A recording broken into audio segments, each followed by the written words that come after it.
육려전도의 은혜로운 찬양을 하나님께서 기뻐 받아 주신 줄 믿습니다. 사랑하는 성도 여러분, 오늘도 이 시간도 주님의 한량없는 은혜와 예비하신 복이 우리 가운데 충만하기를 주님의 이름으로 축복합니다.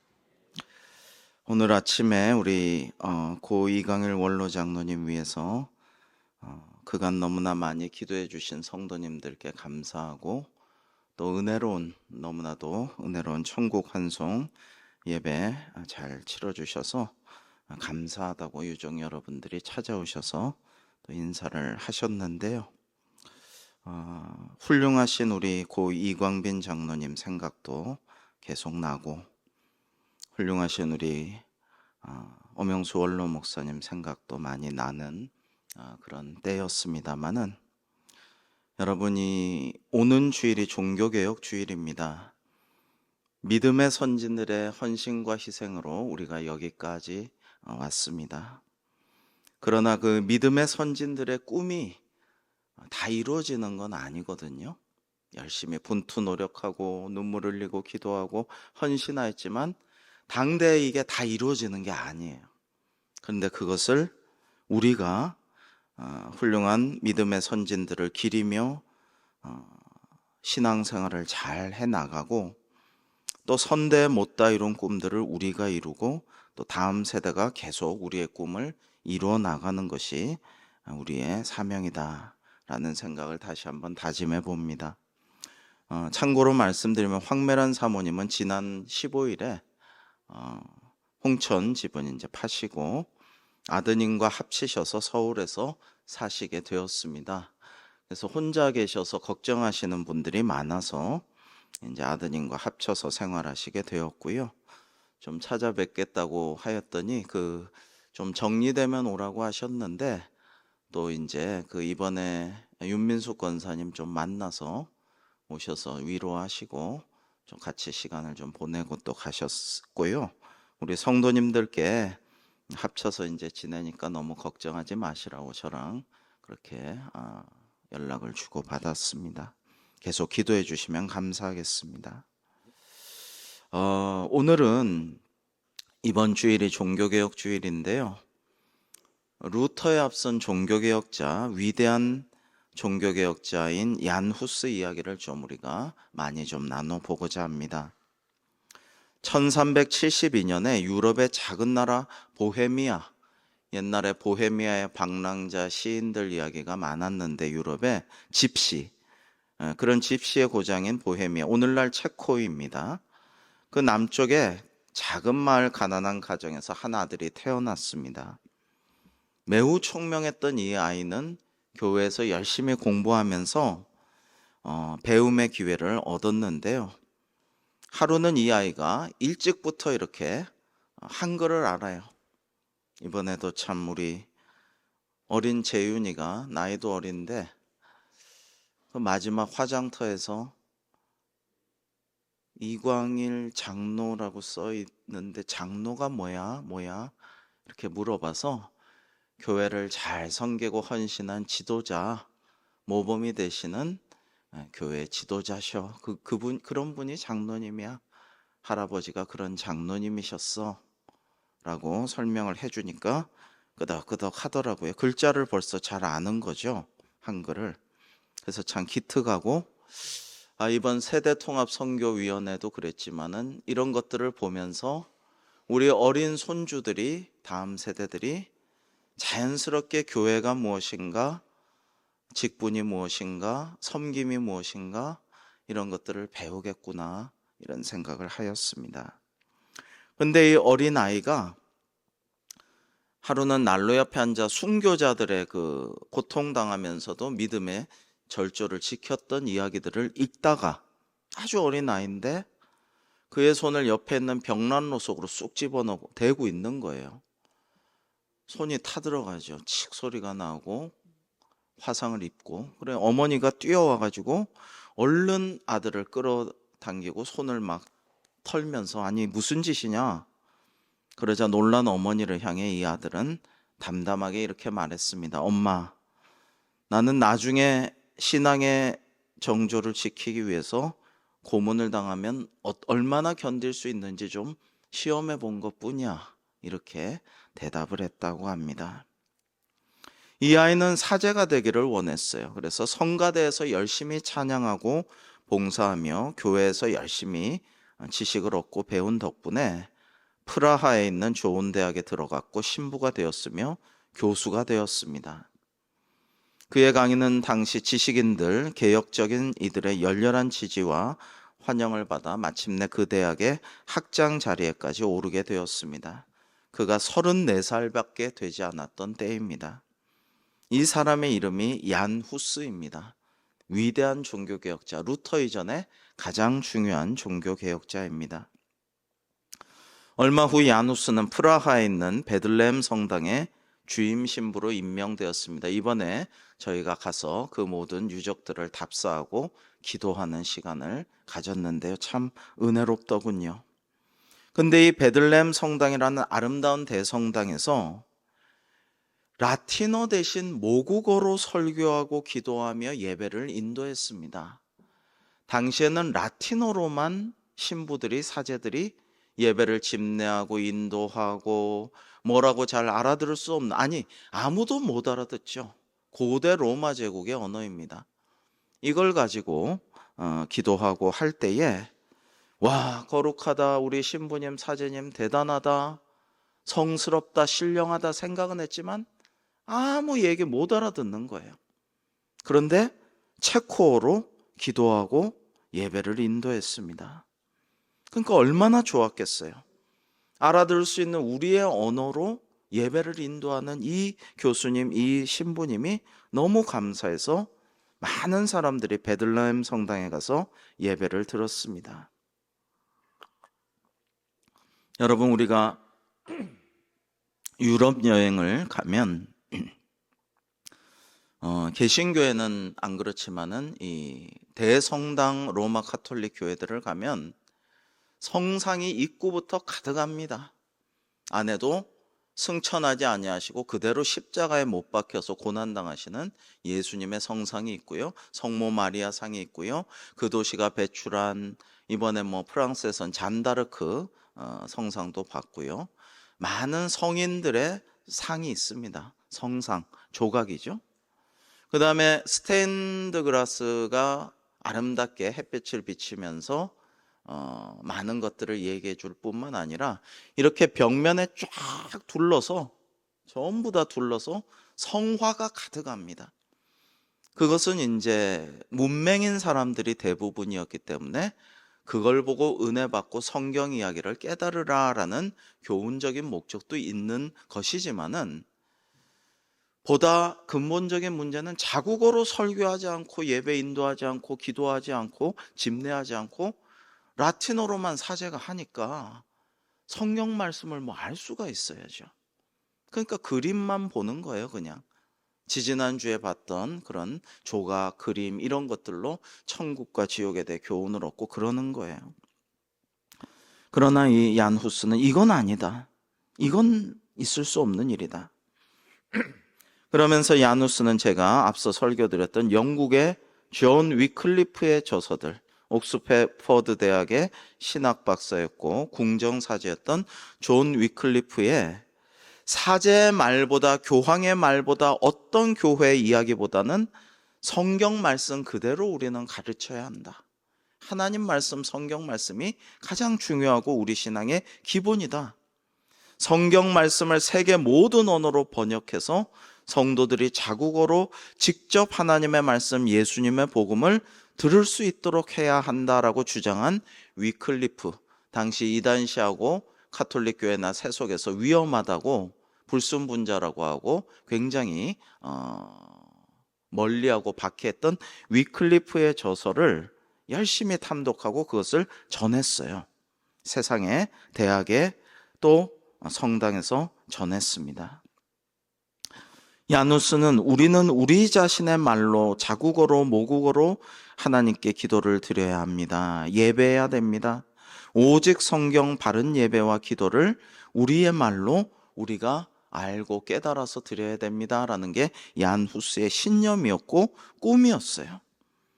제가 꿈이라고 한 이유는 이것이 좀처럼 완전히 이루어지기는 힘든 상황이었다라는 것입니다. 많은 시민들이, 프라하의 사람들이 베들레헴 성당으로 몰려들어서 자국어로 모국어로 주기도문을 번역한 것을 외우면서 로마 교황청으로부터의 종교적인 독립을 벌써 선언하고 있었던 셈입니다. 당시 보헤미아 교회를 비롯한 유럽의 교회, 모든 교회는 로마 교황청의 종교세를 바쳐야 했습니다. 여러분, 지금도 로마 교회는 하나예요. 완전 단일화되어 있습니다. 맨 위에는 교회의 머리가 예수 그리스도이신데도 불구하고 정점의 가장 수장이 로마 교황이죠. 교황이 딱 머리고 거기서부터 쫙 밑으로 내려오는 수직적인 구조를 갖고 있어요. 그래서 거기서 명령하면 일사불란하게 다 따르는 겁니다. 모든 것은 거기에 보고되고요. 자, 그런 상황에서 젊은 신부요 교수였던 얀 후스의 눈으로 볼 때는 로마 교황청은 타락하고 부패한 온상일 뿐이었습니다. 성직매매, 마술사 시몬이 성령의 능력으로 치유하고 구제하고 그 다음에 귀신도 쫓아내는 사도들에게 이거 내가 돈 많으니까 마술한 돈으로 돈 줄 테니까 나에게 성령의 능력을 주소서라고 할 때에 이게 이제 시몬의 이름을 따서 시몬이라고 했죠. 성직매매. 그것뿐만 아니라 많은 그 수도원장, 고위 성직자들은 사생아를 낳았어요. 정식으로 결혼하진 않았지만 수많은 사생아를 낳아가지고 이 애들, 사랑하는 아들 내시하신 이들을 돌보기 위해서 수도원을 사서 수도원 원장도 시키고 뭐 어디 학교 이사장도 시키고 여기저기 그런 부정부패가 만연했어요. 더러운 추악한 부패가 가득했어요.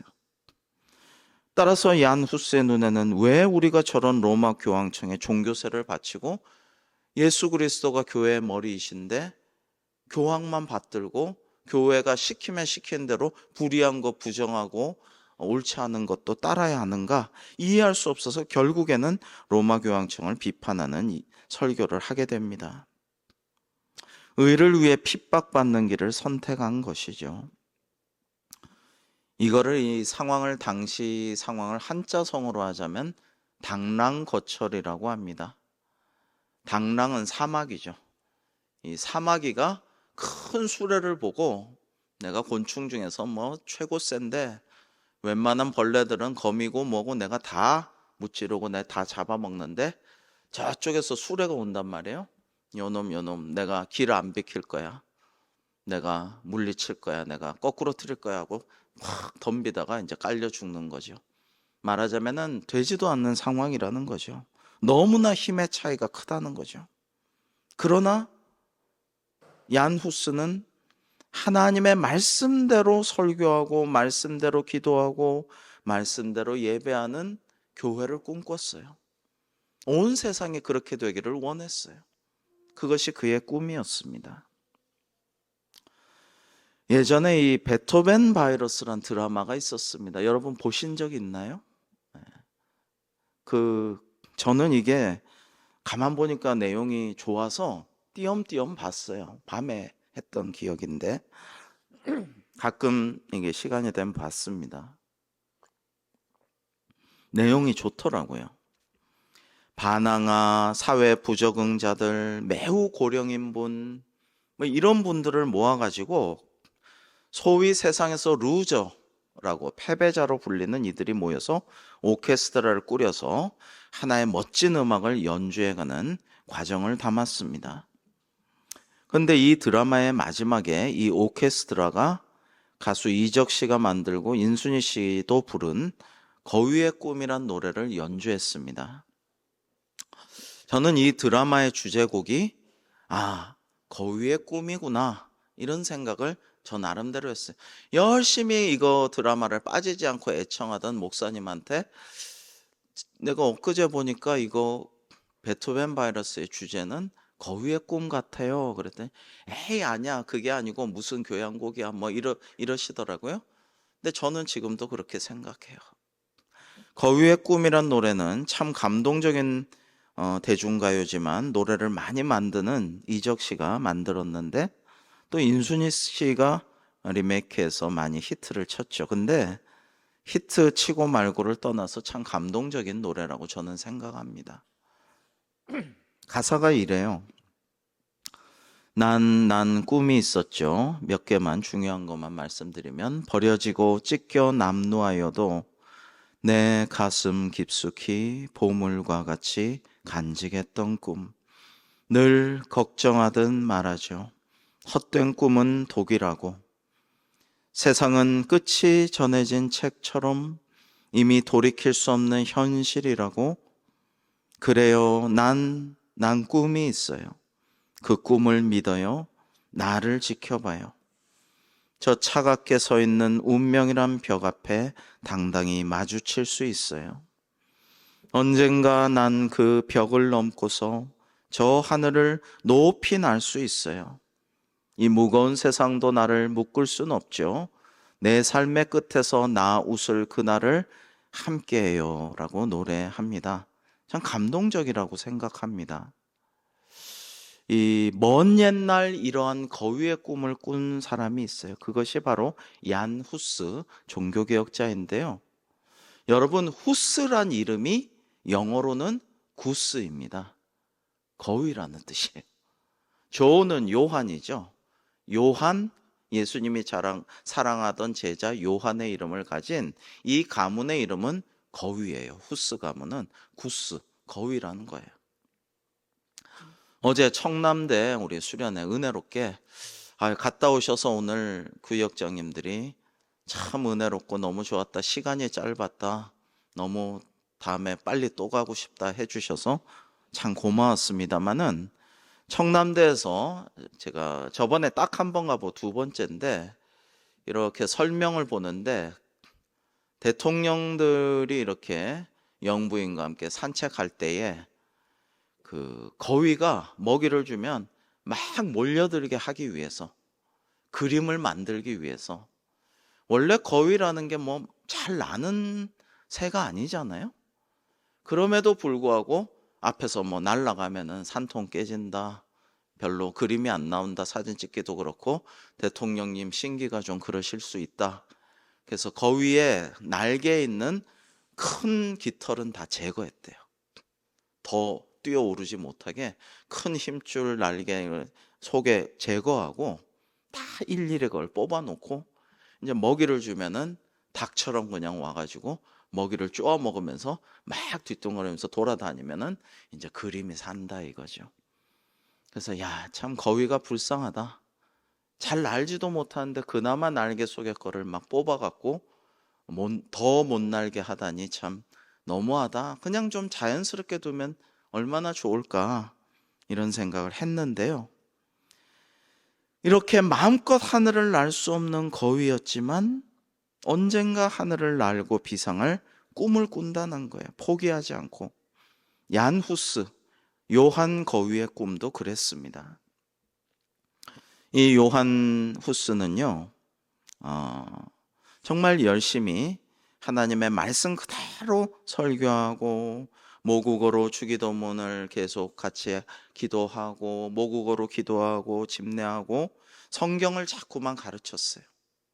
그에 앞선 위대한 종교개혁자, 스스로 영국어로 유럽에서 제일 먼저 라틴어를 영국어로 자국어 성경을 번역하고 널리 퍼뜨렸던 존 위클리프의 사상을 전파했어요. 그러자 사탄 마귀의 방해가 시작이 됩니다. 먼저 프라하의 대주교가 프라하 대학에 있는 위클리프의 책을 모두 불태우라고 명령합니다. 모든 독재자는 진시황도 그랬고 현대 와서도요, 캄보디아 킬링필드에서도 그랬고요, 이 지식인들의 책들을 모아갖고 분석행유를 해요. 책들을 다 불태워버리고, 공산당도 많이 그래요. 불태워버리고 지식인들, 지성인들은 파묻어버립니다. 생매장해버리고 내쫓아버리고 그럽니다. 근데 당시에 이 위클리프가 가르치던 프라하 대학은 학문의 자유가 보장된 유럽의 대표적인 대학으로 전 유럽에서 지성인들이 몰려오고 있었던 자랑스러운 대학이었는데, 이런 사태가 벌어지다니 얀 후스는 참을 수가 없었어요. 그래서 대주교의 이런 것에 반대한다라고 프로테스탄트 저항했어요. 그러나 많은 이들이 얀 후스를 따라 저항했지만 결국에는 교회가 그 당시엔 가장 힘이 셌기 때문에 로마 교황청의 지령대로 위클리프의 모든 책을 뺏어서 거두어서 보란듯이 화형식을 하고 불태워 버렸습니다. 그 책들이 태워지던 날 후스는 이렇게 외쳤습니다. 형제들이여, 불 가지고 진리를 태울 수는 없습니다.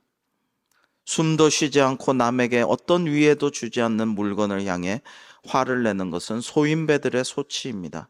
불로 진리를 태울 수는 없습니다. 라고 말했어요. 여러분, 오늘 본문 말씀의 스데반 집사도요, 당시에 불의하고 부패한 종교 시스템에 경고하면서 하나님의 심판을 말하면서 하나님 말씀대로 돌아오라고, 하나님의 계명대로 율법대로 우리에게 주신 주님의 말씀대로 살라고 사랑으로 설교한 거예요. 근데 이거를 못 견딘 거죠. 못 견디는 거예요, 이걸. 악한 사람들, 불의한 사람들은 사랑의 말을 하고 어둠을 이렇게 물러나게 하는 빛의 진리를 전하면 괴로워서 못 견디는 거예요. 오늘 말씀해 보시면 57절이야. 그들이 큰 소리를 지르며 귀를 막고, 듣기 싫다는 거죠. 귀를 막고 일제히 그에게 달려들어 성 밖으로 내치고 돌로 쳐서 죽입니다. 이미 스데반은 준비하고 있었어요. 스데반이 성령 충만하여 하늘을 우러러 주목하여 하나님의 영광과 및 예수님께서 하나님 우편에 서신 것을 보고, 보라, 하늘이 열리고 인자가 하나님 우편에 서신 것을 보노라. 이제 천국으로 갈 준비를 이미 했는데 그들은 돌로 쳐서 스데반 집사를 죽입니다. 그때 스데반은 부르짖어 이르되 주 예수여, 내 영혼을 받으시옵소서 하고 무릎 꿇고 기도하면서 주님, 이 죄를 그들에게 돌리지 마옵소서, 이 말을 하고 자니라 라고 되어 있습니다. 여러분, 민주주의도 그런 얘기를 합니다만 원래 교회에서 본받아서 본따서 한 말이에요. 나중에 나온 말이죠. 교회에서 민주주의가 나왔으니까요. 교회는 순교자의 피를 먹고 자란 나무와 같다라는 유명한 말이 있습니다. 순교자들의 피를 먹고 자란 나무가 주님의 몸된 교회예요. 이 나무는 계속 자라서 하나님의 나라가 땅끝까지 퍼지고 이제 이슬람도 하나님의 나라가 되고 하나님 다스리시게 되고, 저 독재 중국과 북한과 다 이제 무슨 파키스탄 스탄자 들어가는 건 다 이슬람 국가잖아요. 그쪽을 다 거쳐서 백투 제루살렘, 예루살렘으로 가서 유대인들을 다 하나님의 말씀으로 구원할 때까지 하나님의 나라는 계속되는데, 이 일에 계속 순교의 피는 지금도 흘러가고 있어요. 여러분, 한 10만 명 정도가 지금도 박해받고 순교당하고 고난당하고 있어요. 요즘 세상에 쉽죠? 제3세계는 요원의 불길처럼 하나님의 복음이 전해지고 선교가 막 되고 있어요. 우리가 교회가 쇠퇴하고 쇠락하고 점점 더 예배 안 드리게 되는 걸로 보는 것은 선진국들이에요. 북구의 나라들. 우리도 선진국이 됐기 때문에 계속 줄어들고 교회 학교도 없어지고 청년도 줄고 교회 안 나가는 성도들이 느는 것이지, 지금 제3세계 남반구는 그렇지 않아요. 그러면서 박해도 계속되고 있는 것입니다. 따라서 우리의 선교도 계속되어야 하는 것이죠. 자, 그래서 얀 후스가 열심히 이렇게 하나님의 말씀대로 돌아가자라고 설교하니까, 여러분, 종교개혁이란 건 뭔가 새로운 것을 이 땅에서 해 아래 새 것이 없나니 하신 주님의 말씀대로 이 땅에서 뭔가 새로운 걸 발견하고 발명하고 뭔가 그런 게 아니에요. 인간적으로 그런 게 아니고 하나님 말씀대로 창조하신 섭리대로 우리의 원래 믿음으로 돌아가는 거예요. 이게 회개고 이게 종교개혁이에요. 본질로 돌아가는 것이 개혁이에요. 뭔가 찬란한 뭔가를 새롭게 짜잔하고 만드는 게 아니고요. 하나님 뜻으로 돌아가면 개혁이 이루어지게 되는 거라 이 말씀입니다. 자, 그래서 수많은 영주들과 귀족들과 당시 보헤미아 왕과 여왕까지도 이 베들레헴 교회로 나와서 얀 후스의 설교를 즐겨 듣고 감동했어요. 그런데 그러던 어느 날 얀 후스가 가르치던 대학의 학생 3명이 로마 교황청을 대변하고 변호하는 신부의 설교 중에 너무 거짓된 이야기를, 사실과 다른 이야기, 성경적이지 않은 이야기, 불의하고 부정한 이야기를 듣고 이건 아니라고 항의하다가 교회법에 저촉되는 행위였기에 체포되어서 투옥됩니다. 얼마 후에 학생들의 부모가, 새 학생의 부모가 얀 후스에게 제발 교수님, 신부님 도와주세요. 얀 후스는 그 길로 당국자를 찾아가 호소했습니다. 그러자 담당 판사는 관용을 베풀겠노라고 약속했어요. 수많은 시민들이, 프라하 시민들이 약속된 날에 감옥에서 풀려나오는 새 학생을 맞이하려고 이제 나갔습니다. 그러나 치안 판사는 관용을 베풀겠다는 약속을 저버리고 학생들을 법원 뒷문으로 끌고 나가서 즉각 사형에 처해버렸어요. 죽여버렸어요. 3명 모두를. 이때 장례식을 치르면서 교회의 힘이, 그 당시 교황청의 힘이 너무나 셌기 때문에 아무도 어떻게 하지를 못했어요. 세속 권력과 판사와 집행자들 모두가 교황청의 편을 들었기 때문에 울면서 반란이 일어나려고 했지만 얀 후스는 아무리 억울해도 폭력적 방법으로 악을 응징하려 해서는 안 된다라고 당부하며 모든 것은 하나님께 맡기고 더 높은 재판소에서 저들이 재판받게 하십시오. 그것이 예수님을 믿는 우리들이 해야 할 일입니다라고 말했다고 합니다. 여러분, 성경에는 면면이 흘러내려오는 예수님의 영성이 지금도 지속되고 있어요. 비폭력 무저항의 정신이고 그러한 운동입니다. 여러분, 3.1 운동은요, 우리 생각보다 훨씬 대단하고 굉장한 운동이었습니다. 세계 인류 역사의 기념비적인 사건 중에 하나였습니다. 여기에서 중국 대륙의 오사 운동도 일어나고 간디의 비폭력 무저항 운동으로 인도가 독립했습니다. 만델라도, 수많은 사람들도 우리나라의 3.1 운동에 큰 영향을 받았는데요. 그 3.1 운동의 영향력은 예수님의 산상수훈과 팔복과 비폭력 무저항의 정신에 있습니다.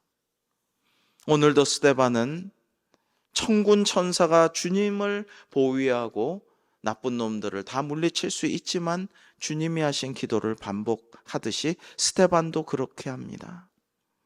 주 예수여, 내 영혼을 받으시옵소서 하면서 주님, 이 죄를 그들에게 돌리지 마옵소서, 이 말을 하고 잤다라고 돼 있어요. 여러분, 신안 증도를 비롯한 우리 한국교회 순교자들도요, 어쩌면 그렇게 마지막 때 주님을 닮은 순교자 스데반 집사를 닮은 기도들을 하고 순교하는 모습이 어쩌면 그렇게 닮았을까? 저절로 그게 순교의 현장에서 나오나 봐요. 여러분, 한번 생각해 보십시오. 우리 전라남도의 그 증도 같은 곳에 많은 이들은 이제 줄줄이 묶어가지고 댐에 급한 물살에 빠뜨려 갖고 수장시켜 죽였지만은 때로는 죽창으로 찔러 죽이고 끔찍하게 그렇게 순교하였지만은 돌로 맞아 죽는다는 것은 어떤 것인가 생각해 봅니다. 야누스가 자기 믿음을 지키기 위해서 이런 게 이제 영화나 소설의 복선 같은 거예요. 우리 인생엔 가끔 그런 전조들이 있습니다. 나도 모르게 뭔가를 언행을 했던 것이 나중에 예언처럼 나타날 때가 있죠. 그래서 벽난로 속에 어린애가 손을 집어넣어 본 적이 있어요. 내가 얼마나 견디나 보겠다. 돌로 누군가 던져서 얼굴에 맞아서 머리에 맞아서 바로 죽습니까? 돌로 쳐서 죽인다는 건 참 끔찍한 일이죠. 죽을 때까지 돌로 쳤단 얘기죠. 스데반은 그렇게 죽었지만은 악에 바쳐서 욕하면서 저주하면서 그렇게 한 게 아니라, 너희들 이제 내가 귀신이 되어서도 꿈자리에서 만나자, 가만두지 않겠다, 저주하고 그런 게 아니라 저들 몰라서 하는 짓이니까 용서해 달라고. 마지막 말이 그것이었다 이겁니다. 자, 그런데요, 인간의 잔혹함과 비정함에 극도로 실망한 얀 후스는 그날로 어린 시절 시골로 내려가서 위클리프의 책을 다시 정독하며 기도하는 시간을 보냈는데요. 그가 그렇게 낙향하였음에도 불구하고 프라하에서, 체코, 옛날 보헤미아에서 얀 후스로부터 시작된 종교개혁의 기운이 유럽에 막 퍼져나가고 있었어요. 그러자 로마가 큰일 났다. 그러면서 이제 보헤미아 추기경에게 이 사람이 누군지 보고해라. 그러자 보헤미아의 추기경은 이렇게 로마 교황에게 보고합니다.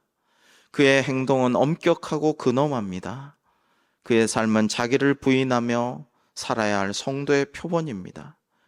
불의를 멀리하는 삶의 표본이므로 누구도 그를 비난하거나 대항하지 않습니다.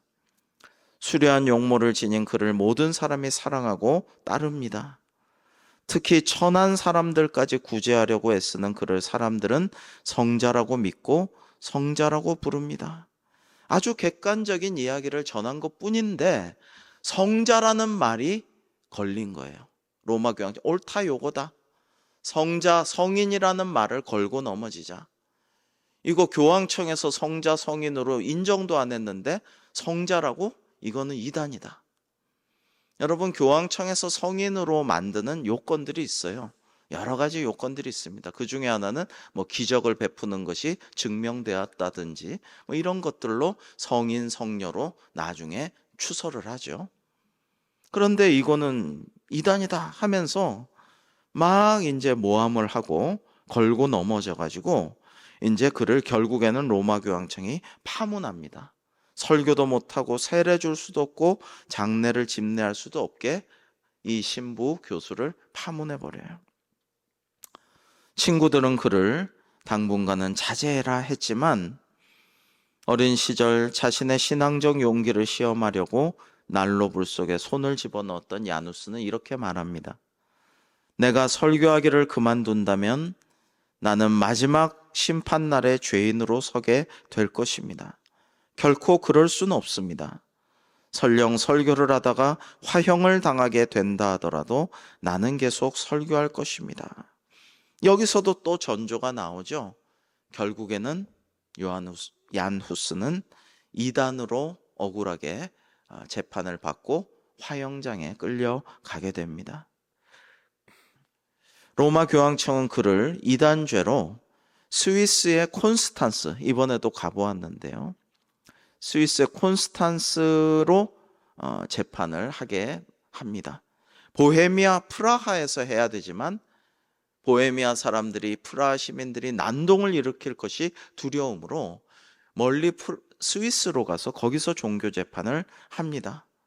많은 이들이 도피하라고 했지만 얀 후스는 단호하게 말합니다. 나는 스위스로 가서 내가 발견한 진리를 변호해야 합니다. 스테반 집사도 그랬습니다. 사도 바울도 그랬죠. 종교개혁자들이 다 그랬습니다. 한국교회 순교자들도 그랬습니다. 피할 길이 있습니다. 우리 교회도 그런 순교자 선배, 선조들이 계시잖아요. 피할 수 있어요. 목사님, 장로님, 지금 월남하니까 빨리 피하세요 하는데도 아니야, 가족들은 가라고 하고 나는 교회를 지키고 싶어. 난파되어가는 배의 선장처럼 그렇게 교회에 남아서 순교하는 분들이 계셨죠. 스위스 콘스탄스에서 그는 이제 결국에는 음모로 인하여서 거짓 증거로 인해서 이제 이단이라는 판정을 받게 돼요. 그래서 얀 후스를 이제 시민들과 조금이라도 가까이 두는 것이 두려워서 로마 교황청의 추기경들은 시내에서 멀리 떨어진 호숫가의 도미니카 수도원의 깊은 지하 감옥에 가둡니다. 쇠사슬도 착고도 풀어주지 않아서 사도 바울처럼 그렇게 착고를 차고 수갑을 차고 사슬에 매어서 더럽고 축축하고 벌레가 질병이 전염병이 가득한 호숫가 지하 감방에 갇혀서 살다가 이 연약한 학자는 병을 얻게 됩니다. 죽고 싶었지만 죽는 것조차 허용하지 않고 그를 끝까지 회유하려고 합니다. 그렇게 온 겨울이 지나고요.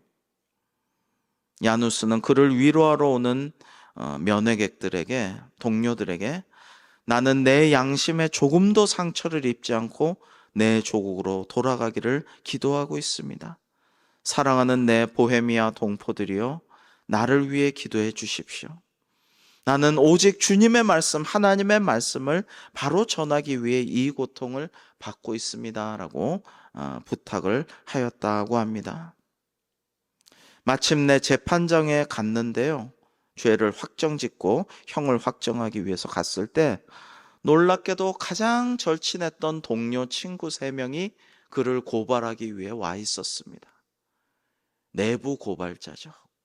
그와 함께 신학과 성서를 토론하고 어떻게 하면 교회를 개혁할까 이런 얘기를 했던, 너무 친하다고 여겼던 3명의 친구가 그가 이런 말을 했다, 저런 말을 했다, 이렇게 성서에 위배되는 이단 사설을 우리에게 전파했다 하면서 로마 교황청의 유리한 증거의 증인으로서 그를 괴롭히면서 변론합니다.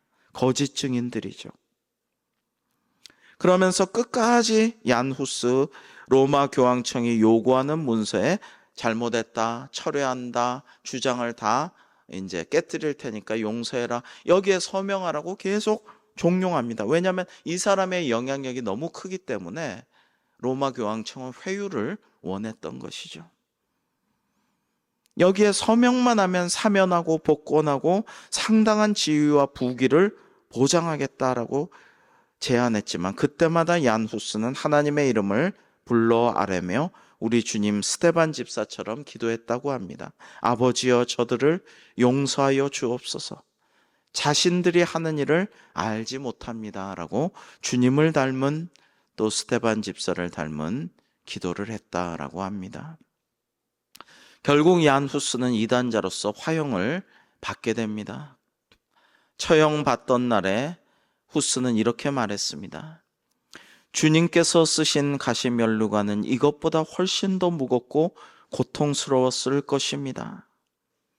곧이어 장작더미 위에 세워진 십자가에 쇠줄로 묶인 얀 후스는 자신의 몸을 태우려고 타올라오는 불길 속에서 이렇게 외쳤다고 합니다. 아버지여, 아버지여, 내 영혼을 아버지께 맡기옵니다. 이렇게 스데반 집사와 같은 마지막 기도를 올리고 순교하였는데요. 이때가 겨우 그의 나이가 42에 불과했습니다. 여러분, 얀 후스와 같은 위대한 성각자들의 희생과 순교가 있었기에 훌르한 마르틴 루터 등의 종교개혁도 성공할 수가 있었습니다. 이러한 전설이 전해 내려옵니다. 제가 여러 가지 책과 교수님들의 이야기가 버전이 조금씩 틀리더라고요. 전설이기 때문에 그런 것 같아요. 불구덩이에서 화영장에서 죽어가는 마지막 순간에 종교개혁자 얀 후스는 100년 후에 나는 또 다른 새로, 여러분 전설 속의 불꽃 속에서 다시 재생해서 부활하는 불사조처럼 나는 또 다른 새로 부활할 것이다 라고 예언했다는 그러한 전설이 내려오고 있습니다. 그 말대로 100년 후에 얀 후스라는 거위는 아름답고 화려한 크게 날개타며 날아오르는 백조로 부활하여 힘차게 비상의 날개를 펼치게 됩니다. 그림을 한번 보시면요. 마르틴 루터 종교개혁자의 고향인 아이슬레벤을 이번에 우리 순례단이 갔었습니다. 거기 루터 박물관에는 이러한 백조의 동상이 진열되어 있습니다. 왜 루터의 박물관에, 루터의 고향에 백조가 있느냐?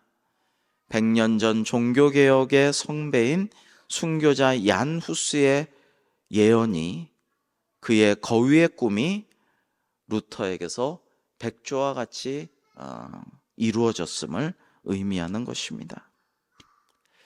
마지막으로 얀 후스의 종교개혁 사상을 세 가지로 요약하면 이렇습니다. 첫째, 교회의 머리는 교황이 아니라 그리스도이시다. 두 번째, 성직자는 성결해야 하고 성직매매 금지해야 한다. 세 번째, 성경이야말로 신앙과 우리의 행위를 판단하는 유일한 기준이다. 오늘날 우리 개신교인들의 눈으로 볼 때는 너무나 지당한 말입니다. 이건 왜 다른 진리가 있을 수 있을까 싶지만은 이러한 신앙의 양심을 주장하기 위해서 그는 목숨을 바쳤습니다. 우리가 지금 당연하게 누리고 있는 모든 것은 앞서간 의로운 믿음의 선배들의 귀한 헌신과 희생과 때로는 순교로 인해 가능했습니다. 우리 가정에서도 그렇고 교회에서도 나라도 다 마찬가지죠. 우리 가정에서도 숱한 핍박과 고난을 이겨내고 우리 가정을 구원으로 인도한 복의 근원, 복의 통로, 복 그 자체였던 분들이 계시죠. 그러므로 늘 나 자신에게만 방향성을 맞추는 인생, 너무 내 생각과 내 경험과 내 마음만 중요시하는 삶, 이기적이고 교만한 삶을 살지 말고 감사하며 우리 믿음의 선조들, 믿음의 선배들, 우리 교회에 앞서가신 믿음의 선진들의 그 꿈을 우리가 이루어가기를 다짐하며 또 우리 다음 세대들에게도 그 꿈을 이어주고 우리가 못다한 꿈을 이루어가는 그런 우리가 되기를 원합니다. 이번에 직접 보진 않았지만 루터의 고향 아이슬레벤에는요, 루터의 쓴 글이 현판에 있습니다. 그게 뭐냐면요, 내일 지구가 멸망하더라도 나는 한 그루의 사과나무를 심을 것이다. 이건 옛날에 1913년대에 그 몇몇 신문의 기자가 잘못 써서 철학자 스피노자가 한 말이라고 우리나라에선 잘못 와전돼 왔습니다. 스피노자가 이런 말 한 적이 없어요. 루터가 한 말입니다. 이 말은 당장 종말론적인 삶을 살지라도, 당장 내일 세상이 어떻게 될지라도 우리는 다음 세대를 위해 꿈을 이루는 삶을 살아갈 것이고 기도할 것이고 그렇게 하나님의 영광을 위해 살리라, 이런 것이죠. 사랑하는 성도 여러분, 우리도 오늘날 거위같이 여겨질지 모릅니다. 날 수 없고 빨리 뛸 수도 없고 뭐 여러 가지로 부족하고 참 비상하지 못하고 있는 존재로 스스로 여길 수도 있습니다.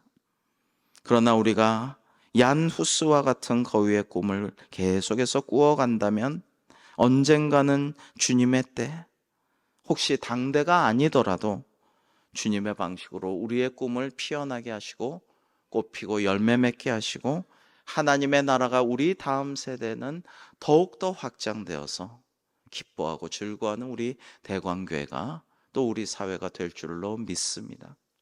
그러한 꿈을 함께 꾸어나가는 우리 대광교회 되기를 주님의 이름으로 축복합니다. 기도하겠습니다. 하나님 아버지, 오늘 주신 말씀을 기억하며 우리가 믿음의 선진들의 모습들을 기리며 우리도 바르게 신앙생활하며 계속해서 주님의 꿈을 꾸어가며 다음 세대 우리의 믿음을 잘 전수하고 축복하고 기도하는 은혜로운 삶을 살아가게 하여 주시옵소서. 예수님의 이름으로 기도하옵나이다. 아멘.